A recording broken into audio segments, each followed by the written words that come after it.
Hello tech enthusiasts, welcome back to my channel Errors to Earnings.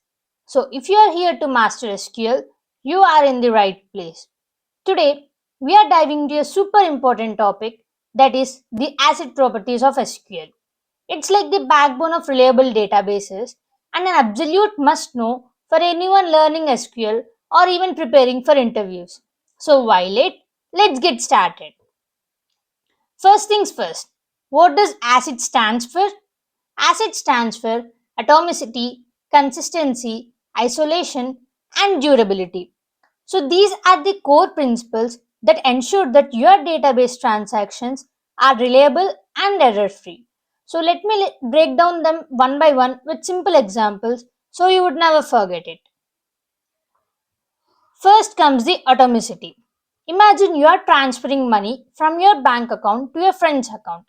Atomicity ensures that the entire transaction completes or none of it happens. Let's say, for example, your account has some money, 30,000, and your friend has some 20,000. So you're transferring 10,000 to your friend's account. Alright? Here two steps are happening. The first one is deducting from A. So deducting 10k from A. Next, the second step is adding it to B. So adding 10k to B. So now what does atomicity do? If the money is deducted from your account but fails to get credited to your friend's account, that's a disaster, right? So atomicity ensures that either the entire transaction succeeds or it's rolled back due to its original state. It's either all or nothing. You got the point, right? Next comes the consistency. So, consistency ensures that your database remains in a valid state before and after a transaction. Let's go back to your money transfer example. The total amount in the system, your account plus your friend's account, should remain the same. That is, so if we see before the transaction, so what happened before the transaction? In your account, you have 30,000 and your friend had 20,000, right? And the total amount is 50,000. What happened after the transaction?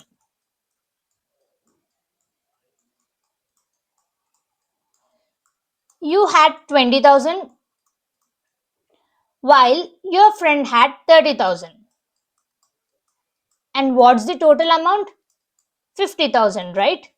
So it makes sure that before and after the transaction, the system remains same. So this ensures that all the business rules, constraints, and relationships in the database are respected during transaction. So consistency is nothing but data integrity must be maintained.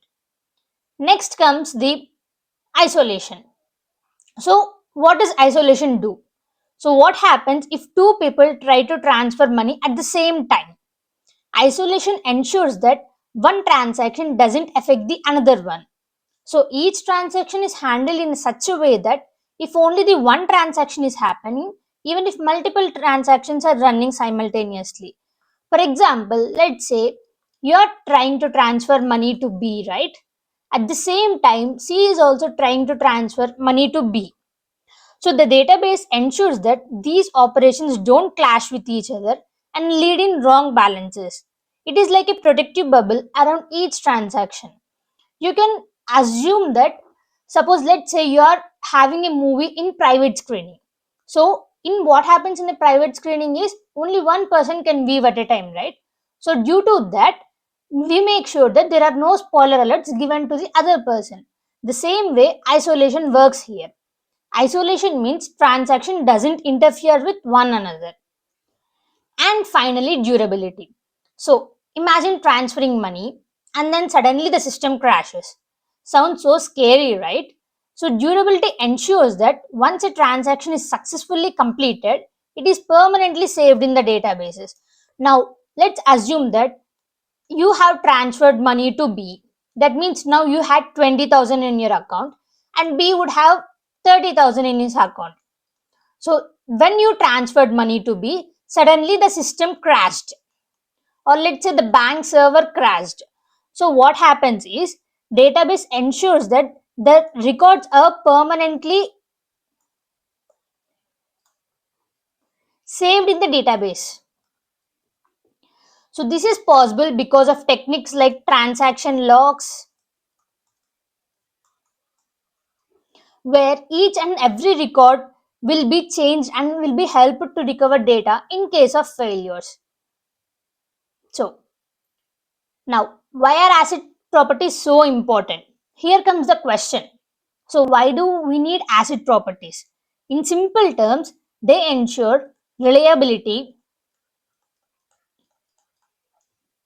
accuracy, and integrity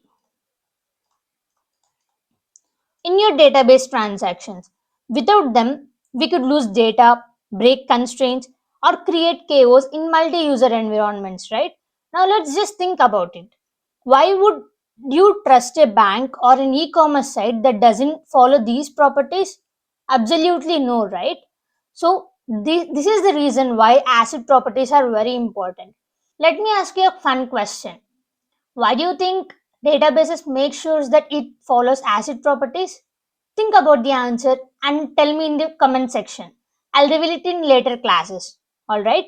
So, I have provided the lecture notes in the description box given below.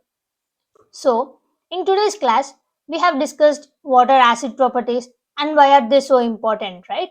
In the upcoming lectures, we will dive deeper. Thank you for watching. Don't forget to like, share and subscribe. Until next video, see you. Bye bye.